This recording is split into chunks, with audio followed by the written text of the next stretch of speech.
नमस्कार साथियों, उपस्थित है आपका दोस्त मैथ के कुछ अद्भुत क्वेश्चन के साथ। हम लोग सीबीएसई बोर्ड के मैथ स्टैंडर्ड पेपर को सॉल्व करेंगे। पेपर हमारा सेट 2 है, पेपर कोड 30/1/2 है।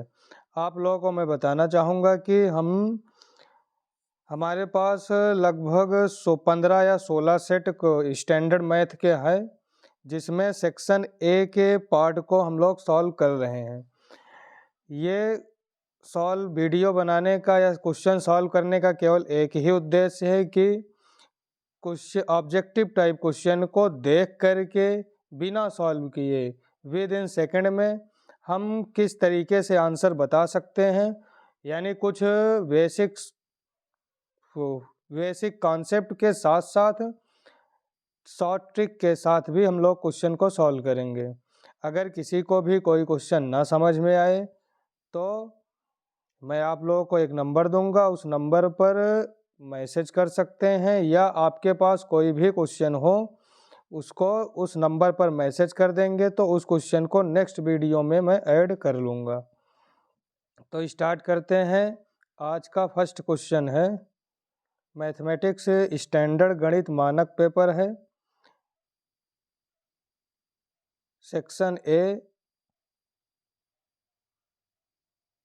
फर्स्ट क्वेश्चन है, AD is a median of ABC. AD is a median of triangle ABC with vertices A 5, -6, B 6, 4 and C 0, 0. Length AD is equal to AD यानी median की length हमको find करनी है। तो अब ये ऑब्जेक्टिव टाइप क्वेश्चन है तो हम इसमें ट्रायंगल बनाएं, ABC लिख करके इसके वर्टेक्स को लिखें, तीनों चारों वर्टेक्स को लिखें, मीडियन AD ड्रा करें, फिर D का वर्टेक्स फाइंड करें, फिर डिस्टेंस फार्मूला से AD का लेंथ फाइंड कर सकते हैं। लेकिन अगर एक तरीके से देखेंगे तो इसको हार्ड वर्क बोलते हैं, हम लोगों को स्मार्ट वर्क करना है। तो करेंगे क्या, AD मीडियन है यानी A वर्टेक्स से BC साइड पर मीडियन है, AD median point D BC side पर होगा। तो ये B और C से हम पॉइंट D फाइंड कर सकते हैं मिड पॉइंट फार्मूले से। Mid point formula x1 y1 x1 plus x2/2 y1 plus y2/2, तो 6 + 0/2 तो 3 होगा, 4 + 0 4/2 तो 2 होगा।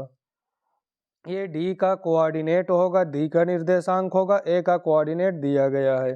अब इसमें हम डिस्टेंस फार्मूले का यूज कर सकते हैं। AD = √x2 - x1 का होल स्क्वायर, 3 - 5 का whole square plus y2 - y1 -6 है तो +6 का होल स्क्वायर। इसको सॉल्व कर ले, -2 का स्क्वायर 4, 6 + 2 8 का स्क्वायर 64, 64 + 4 √68 इस क्वेश्चन का राइट आंसर होगा। अब जैसे हमने 3 - 5 का होल स्क्वायर लिखा तो 3 - 5 हम लोग अपने मन में सॉल्व कर सकते हैं। 2 - 2 का स्क्वायर डायरेक्ट लिखें 4, 6 + 2 8, 8 का स्क्वायर 64 + 4 68 इसका राइट आंसर होगा। नेक्स्ट क्वेश्चन है,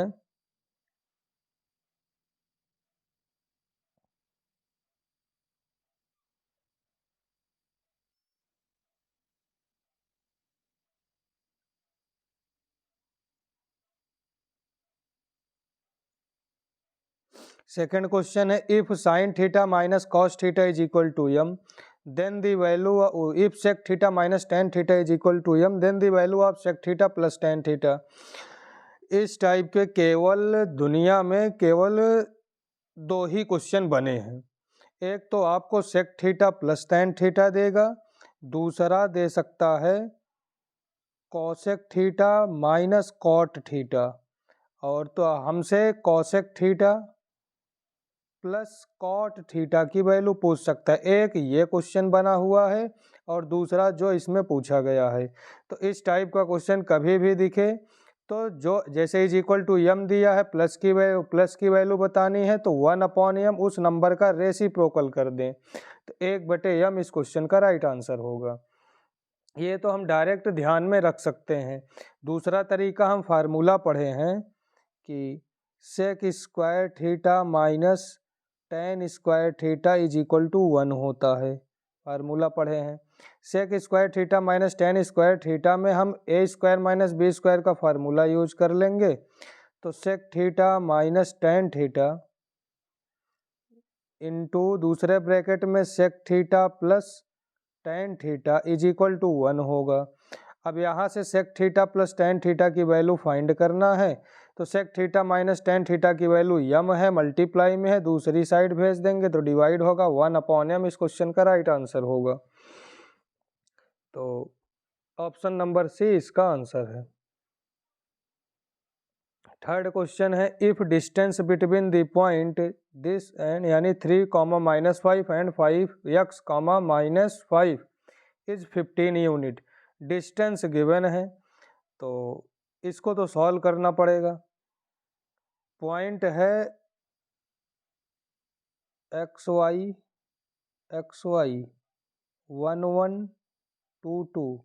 डिस्टेंस फार्मूले का यूज करें √x2 - x1, तो x - 3 का होल स्क्वायर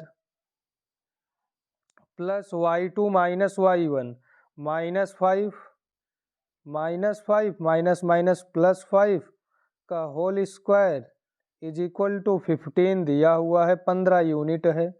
तो यहाँ से ये टर्म 0 हो जाएगा। अगला है x - y का होल स्क्वायर, तो x - 3 का होल स्क्वायर, स्क्वायर रूट को दूसरी साइड भेजेंगे तो स्क्वायर हो जाएगा, 15 का स्क्वायर 225। अब यहाँ से हम चाहें तो a - b का whole square, a² + b² -2ab हमको मालूम है, सबको फार्मूला आता है, सबको क्वाड्रेटिक इक्वेशन सॉल्व करना भी आता होगा। सॉल्व करके x की दो वैल्यू फाइंड कर सकते हैं, लेकिन ऑब्जेक्टिव टाइप क्वेश्चन है, हमको OMR में ही काला करना है। तो बाई ऑप्शन हम लोग सॉल्व कर लें, ऑप्शन की मदद से सॉल्व कर सकते हैं, थोड़ा जल्दी होगा। जैसे हम ऑप्शन ए में की वैल्यू को पुट करें 12 -3 9 होगा, क्या 9 का स्क्वायर 225 होगा? तो नहीं हो सकता, 81 होता है। ऑप्शन ए हमारा आंसर नहीं है। बी में -12 है, x की वैल्यू -12 -3 -15 का स्क्वायर करेंगे तो 225 होगा, तो -12 x की वैल्यू हो सकती है। अब 18 को चेक कर लें, तो 18 -3 तो 15 का स्क्वायर 225 होगा। ऑप्शन नंबर बी इस क्वेश्चन का राइट आंसर हो जाएगा।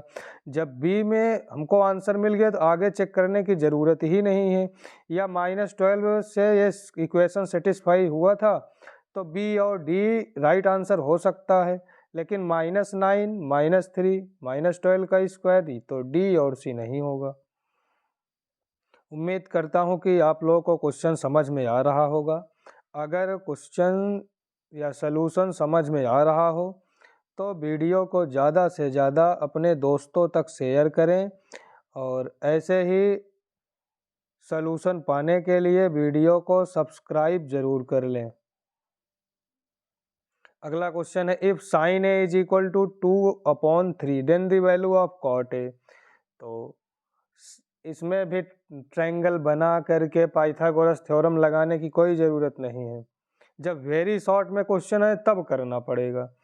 sin a is equal to हम सबको मालूम है परपेंडिकुलर अपॉन हाइपोटेनस, तो बाई पाइथागोरस थ्योरम हम बेस फाइंड कर सकते हैं।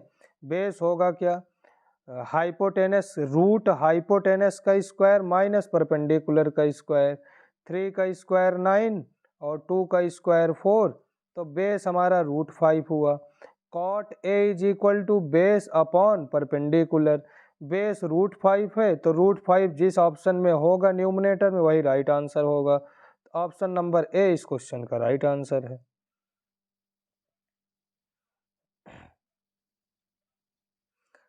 नेक्स्ट क्वेश्चन है, अगला प्रश्न है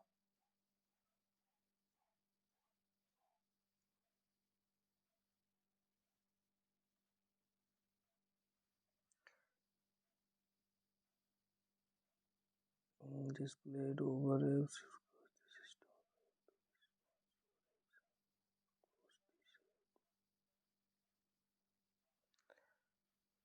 in the given figure graphs of two linear equation are shown. The pair of these linear equation is, ये दो लाइन दिया हुआ है, ग्राफ में दो लाइन है, कह रहा है ये दोनों लाइन किसको शो कर रहा है, consistent with unique solution. Unique solution और कंसिस्टेंट यानी संगत यूनिक सोल्यूशन के लिए जो भी ग्राफ होगा वो एक दूसरे को इंटरसेक्ट करता है, तो पहला ऑप्शन नहीं होगा। Consistent with infinitely many solution, many solution तभी होता है जब एक लाइन, जैसे ये हमारे पास एक लाइन है और कोई दूसरी लाइन इसी के ऊपर से पास करे, यानी एक के ऊपर से दूसरी लाइन पास करे, तब वो मैनी सोल्यूशन देता है, तो बी ऑप्शन भी नहीं होगा। इनकंसिस्टेंट, इनकंसिस्टेंट हो सकता है। अगला ऑप्शन है inconsistent but can be made consist by extend these line. अभी तो दोनों लाइन टच नहीं कर रहे हैं तो इनकंसिस्टेंट हो सकता है, लेकिन डी ऑप्शन में कह रहा है कि अगर हम लाइन को आगे बढ़ाएं, लाइन को एक्सटेंड करें तो ये कंसिस्टेंट होगा। तो अगर इस लाइन को हम आगे बढ़ाएं तो कहीं ना कहीं ये लाइन एक दूसरे को टच या इंटरसेक्ट कर सकती हैं, तो ऑप्शन नंबर डी इसका राइट आंसर होगा। अब इनकंसिस्टेंट इसलिए नहीं होगा क्योंकि यहाँ लिखा एक्सटेंडिंग दीज लाइंस, अगर इन लाइनों को हम बढ़ाएं तो ये कंसिस्टेंट हो जाएगा, संगत हो जाएगा, कोई ना कोई हल जरूर मिल जाएगा। अगला क्वेश्चन है, अगले क्वेश्चन की है बारी, नहीं करनी है इसके साथ यारी। क्वेश्चन है the centre of a circle eight 2,0 if one end of diameter 6,0, यानी हमारे पास एक सर्कल है,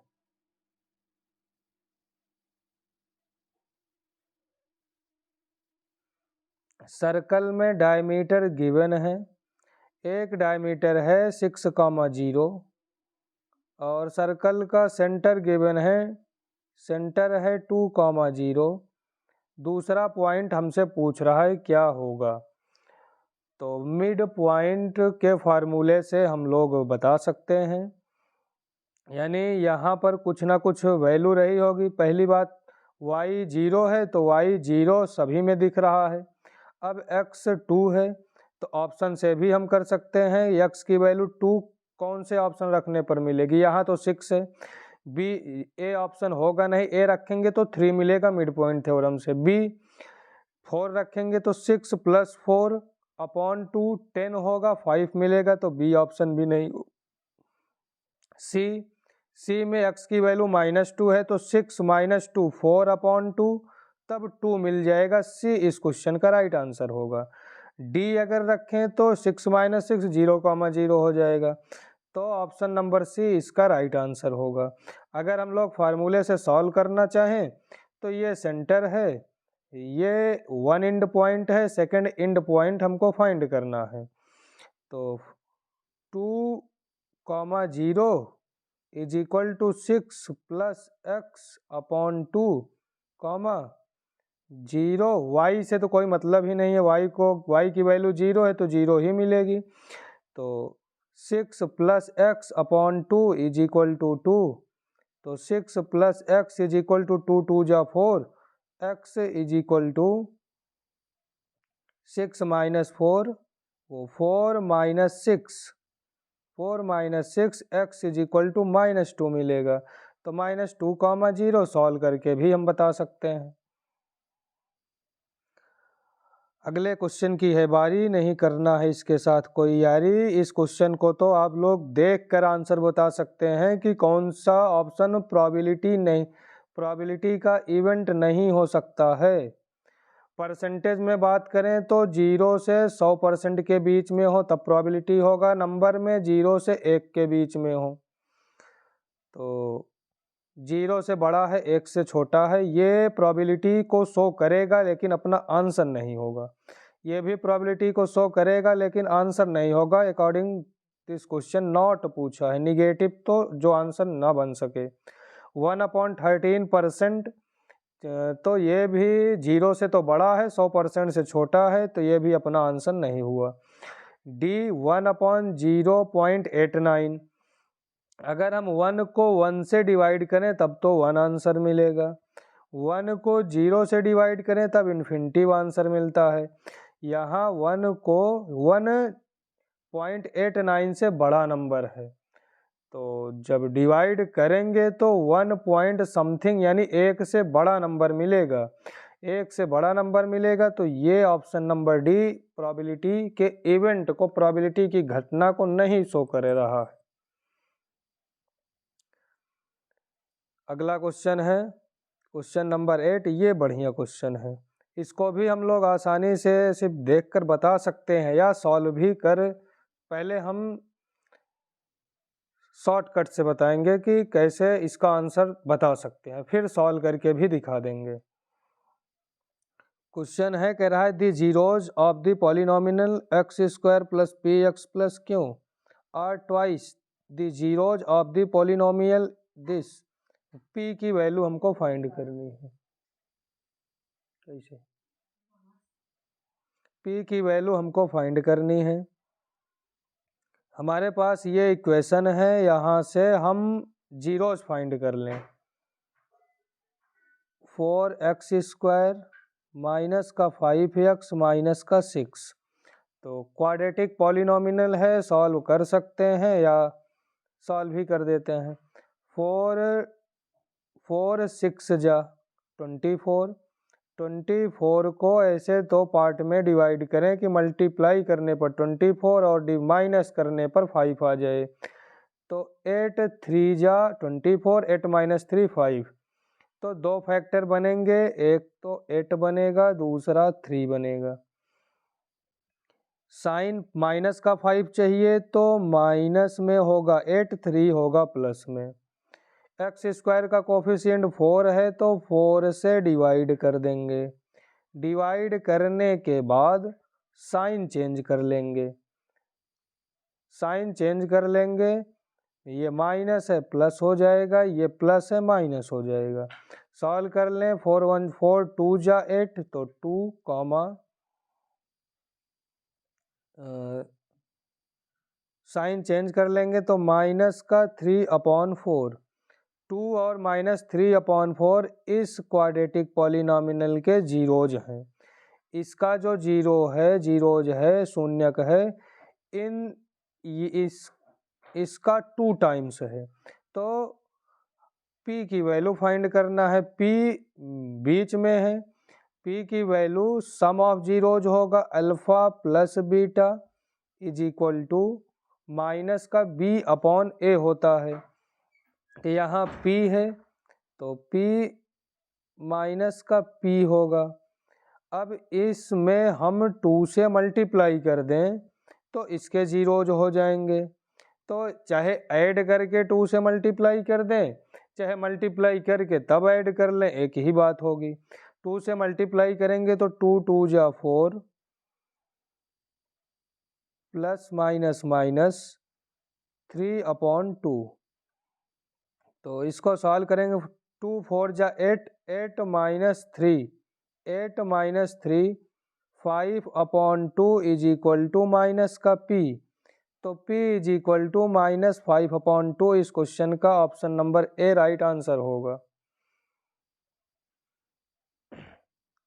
उम्मीद है कि आप लोगों को क्वेश्चन समझ में आया है कि ये क्या है, इसके जीरोस फाइंड किए हैं, अल्फा और बीटा की वैल्यू। अब हमने क्वाड्रेटिक पॉलिनोमियल को डायरेक्ट सॉल्व कर दिया, अब हम 3 लाइन 4 लाइन लिख के सॉल्व करेंगे तो टाइम ज़्यादा लगेगा, तो ये तो डायरेक्ट सॉल्व ही कर सकते हैं, जीरोस फाइंड कर सकते हैं, या हम चाहें तो अल्फा प्लस बीटा की वैल्यू फाइंड कर लें। जैसे डायरेक्ट हमको करना हो तब कैसे करें, p की वैल्यू फाइंड करना है, p होता है alpha plus beta is equal to -b/a minus p मिल जाएगा। यहाँ से हम अल्फा प्लस बीटा की वैल्यू फाइंड कर लें, माइनस माइनस प्लस 5/4 हो जाएगा। कह रहा है कि इसके जीरोज के इसका जीरोज 2 टाइम्स है, यानी अल्फा प्लस बीटा में अगर हम 2 से मल्टीप्लाई कर दें 2 alpha plus beta is equal to 5/4 into 2, इस साइड मल्टीप्लाई करेंगे तो इधर भी करना पड़ेगा, तो 2 4 जा वो 2 2 जा 4, यानी 2 alpha plus 2 beta is equal to 5/2 होगा। इसके जीरोज अल्फा बीटा है तो इनके जीरोज 2 अल्फा 2 बीटा होंगे, तो अल्फा प्लस बीटा की वैल्यू 5/2 हम यहाँ पुट कर सकते हैं, तो 5/2 इज इक्वल टू माइनस का p, तो p इज इक्वल टू -5/2। ऐसे डायरेक्ट भी आंसर बता करके अपना टाइम हम बचा सकते हैं, और इस टाइम को लॉन्ग क्वेश्चन सॉल्व करने में यूज कर सकते हैं। नेक्स्ट क्वेश्चन है, the volume of the largest right circular cone that can be covered out from a solid cube of its 2 centimetre. कह रहा है हमारे पास एक क्यूब है जिसकी साइड 2 सेंटीमीटर है, 2 सेंटीमीटर है, हमारे पास एक क्यूब है, क्यूब की साइड 2 सेंटीमीटर है। इस क्यूब से हमको एक राइट सर्कुलर कोन कट करके निकालना है। ऐसे क्यूब है, इस क्यूब से हमको एक कोन कट करके निकालना है, कोन।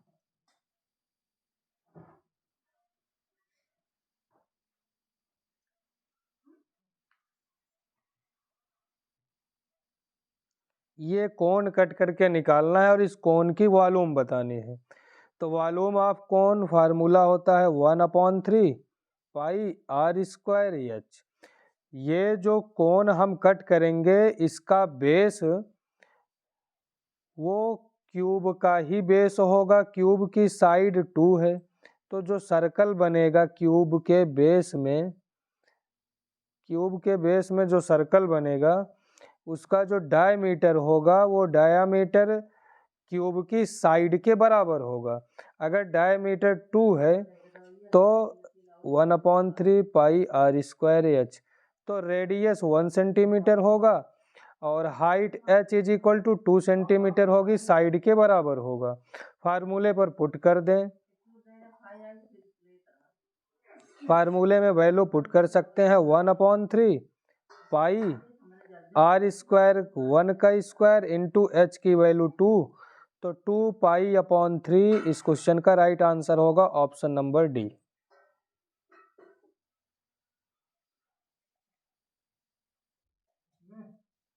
The middle most observation of every data arranged in order is called, यानी कह रहा है हमको नंबर्स दिए हैं, डाटा दिया है, उसको हम अरेंज कर लें एक ऑर्डर में, तो मिडिल मोस्ट ऑब्जर्वेशन क्या होगा किसी भी डाटा के लिए, तो ये हमेशा मीडियन ही होता है, माध्यिका होती है।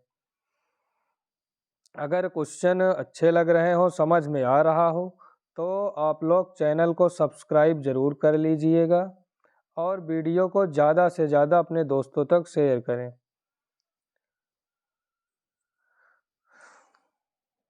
वीडियो को लाइक भी कर दीजिएगा।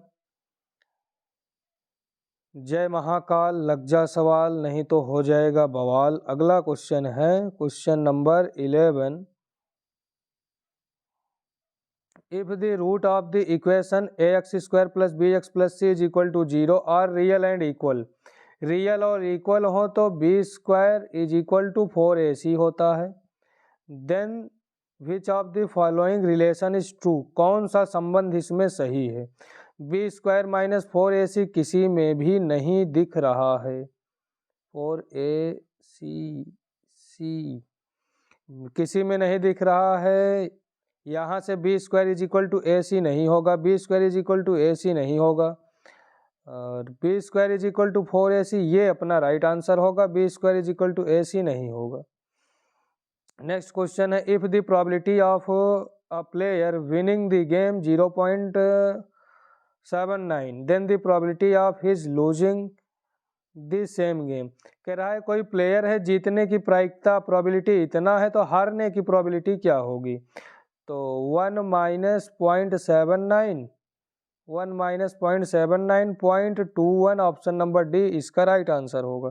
0.21 परसेंटेज में भी दिया, तो जल्दबाजी में हम ऑप्शन सी पर भी टिक कर सकते हैं, लेकिन ध्यान से उत्तर देना है। यहाँ परसेंटेज का साइन लगा हुआ है।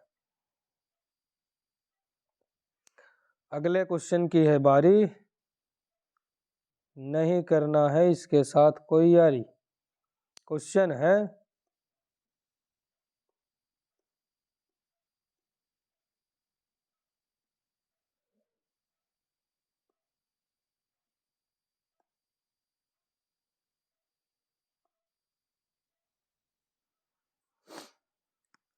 if the sum and product of zeros of quadratic polynomial are 2 root 3 and 3 respectively, यानी सम और प्रोडक्ट गिवन है alpha plus beta is equal to 2 root 3, alpha into beta is equal to 3, तो quadratic polynomial क्या कौन सा होगा? तो X square minus 2 root 3 X plus 3, minus 2 root 3 नहीं है, माइनस टू रूट 3 है, प्लस 3 होना चाहिए, ये भी नहीं होगा, प्लस में है ये भी नहीं होगा, ऑप्शन नंबर बी इसका राइट आंसर होगा। फार्मूला होता है X square minus sum of zeros into X plus product of zeros. तो इसको लिख सकते हैं X square minus 2 root 3 X plus root 3 का स्क्वायर लिख सकते हैं। ये फार्मूला बन गया A square plus B square minus 2ab, तो एक्स माइनस रूट 3 का whole square. Option number B इस क्वेश्चन का राइट आंसर होगा।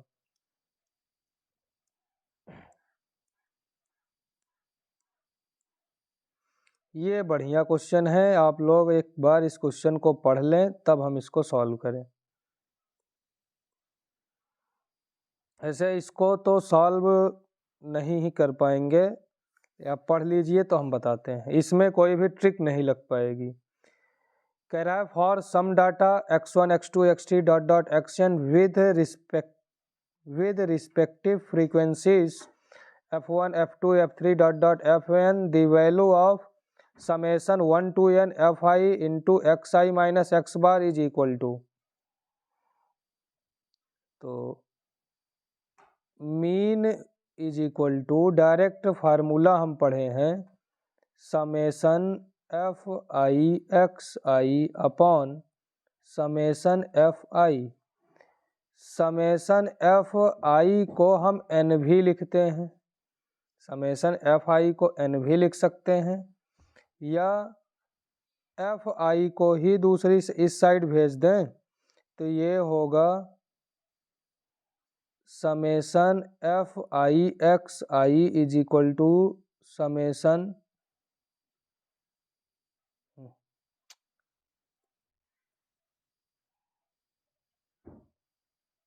Mean X bar is equal to summation F I X I sigma F I X I बटे sigma F I.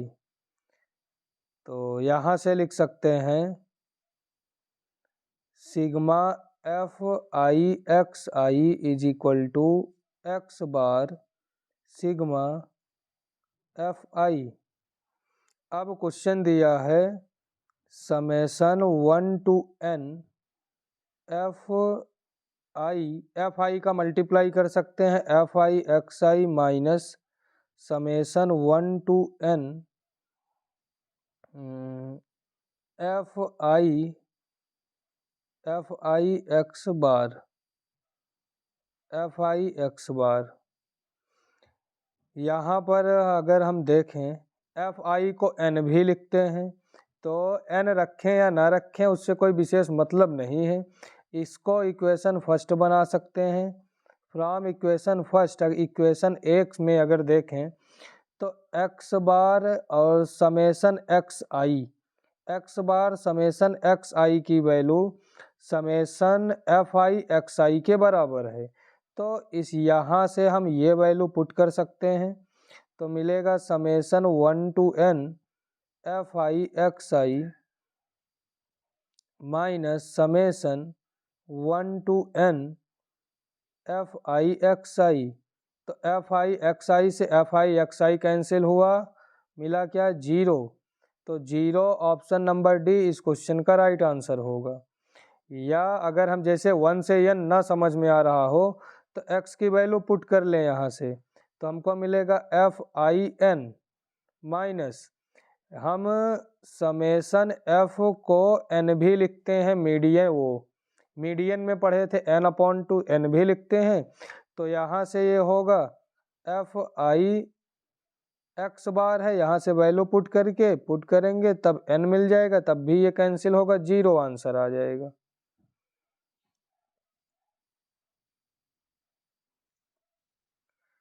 A solid sphere in cut two hemisphere. एक हमारे पास गोला है, solid sphere है, उसको 2 hemisphere में cut कर लिए हैं, यानी एक स्फीयर को कट करेंगे तो ऐसे 2 हेमिस्फीयर मिलेगा। The ratio of surface area of sphere, sphere के सरफेस एरिया का formula 4 pi R square. Sphere to that of 2 hemisphere taken together, यानी ये जो सरफेस ये हेमिस्फीयर हमको मिला है, इसका टोटल सरफेस एरिया होगा 3 pi R. The ratio of surface areas of the sphere of that of 2 hemisphere taken together ही, तो इस हेमिस्फीयर का टोटल सरफेस एरिया होगा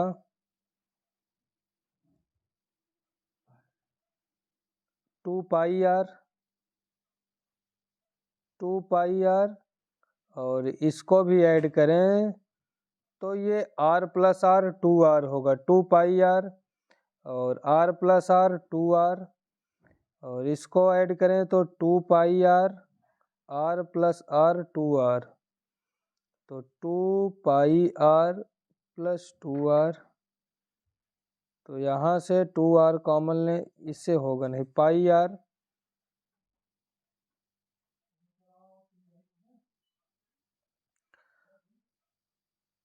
4 pi R square total surface area हुआ।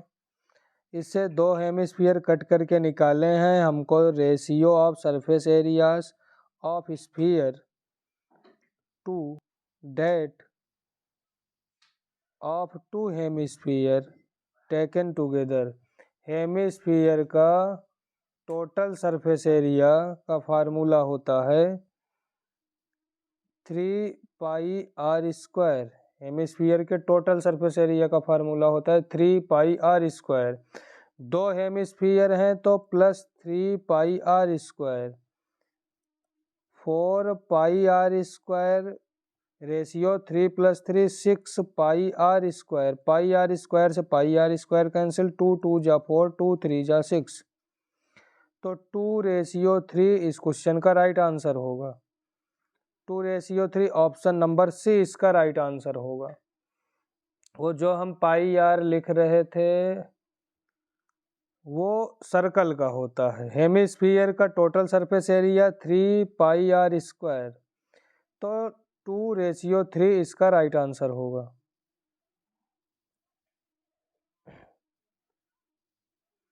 If two positive integer p and q can expressed as p is equal to 18a square b की power 4 and q is equal to 20a cube b square, where a and b are prime number। Prime number बताने का मतलब है कि a और b में कुछ भी कॉमन नहीं है। The LCM of P Q का एलसीएम फाइंड करना है। तो सबसे पहले 18 और 20 का एलसीएम 18 और 20 का एलसीएम 2 हो नहीं सकता। 180 हो सकता है लेकिन 12 नहीं होगा। तो बी और डी में कोई ना कोई ऑप्शन सही है।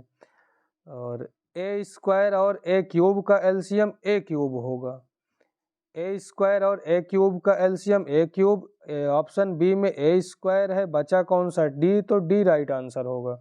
180 ए क्यूब बी की पावर 4। nth टर्म ऑफ AP is equal to 7n plus 4, common difference D find करना है। पुट कर दें n इज इक्वल टू 1, तो 7 + 4 11, ये T1 होगा। दूसरा term T2 is equal to 2 put कर दें तो 14 + 4 18। Common difference D is equal to T2 - T1, 18 - 11 is equal to 7। Option number C इसका राइट आंसर होगा। From the data 1 4 7 9 16 21 25, if all the even number are removed, इसमें से even number को remove कर दें 4 और 16, then the probability of getting at random a prime number from the remaining is, बचे हुए नंबर से प्राइम नंबर आने की प्रोबेबिलिटी, बचा कितना 1 2 3 4 5, तो 5 प्राइम नंबर कितने हैं? एक प्राइम नंबर है नहीं, 7 प्राइम नंबर है, 2 नहीं है, 21 नहीं है, 25, तो 1/5 इसका राइट आंसर होगा, option number B. Question number 19 है, if the graph of a polynomial touch x-axis at only one point, then the polynomial cannot be a quadratic। कह रहा है कि कोई ग्राफ है वो एक्स एक्सिस को केवल टच कर रहा है, तो क्या वो क्वाड्रेटिक इक्वेशन नहीं हो सकता है? तो हो सकता है। पहला ये असल्सन गलत है रीजन में। A polynomial of degree n can have at most n zeros. कह रहा है पॉलिनोमियल है जिसके डिग्री n है, पावर n है, तो उसके n जीरोज होंगे। ax² क्वाड्रेटिक में 2 जीरोज, n में n जीरोज, रीजन सही है। तो इसका ऑप्शन नंबर डी राइट होगा। Assertion A is false but reason R is true. Question number 20 है, the tangent drawn at end point of a diameter of a circle और parallel. एक circle है, circle के डायमीटर से हम tangent draw कर रहे हैं, डायमीटर के एंड पॉइंट से। अगर डायमीटर के एंड पॉइंट से टेंजेंट ड्रा करेंगे तो वो ऑलवेज पैरेलल, हमेशा समांतर होंगे, हमेशा पैरेलल होंगे। तो असल्सन हमारा ए सही है। Diameter of a circle is longest chord, तो diameter of the circle longest chord, ये भी राइट है। तो A and R both right, A और आर दोनों सही है। तो इसमें both A and R true, reason R is correct explanation of A. Both A and R true but reason R not correct explanation, तो इसका ऑप्शन नंबर बी होगा। ए और आर दोनों सही है, पर आर ए की सही व्याख्या नहीं कर रहा है, वो सिर्फ ये बता रहा है कि किसी भी सर्कल की लॉन्गेस्ट कॉर्ड उसका डायमीटर होता है। तो इन दोनों लाइनों के बारे में कुछ भी पैरेलल लाइन के बारे में नहीं बताया है, तो बी ऑप्शन इसका राइट आंसर होगा। ये सेक्शन ए के सभी क्वेश्चन को हमने सॉल्व कर लिए हैं। अगर क्वेश्चन समझ में आया हो तो वीडियो को ज़्यादा से ज़्यादा शेयर करेंगे। अगर आप लोगों के पास कोई क्वेश्चन है तो इस नंबर पर मैसेज कर सकते हैं, उसको नेक्स्ट वीडियो में हम लोग ऐड कर लेंगे। कोई भी क्वेश्चन हो या इसमें से जो न समझ में आया हो मैसेज करके पूछ सकते हैं। धन्यवाद।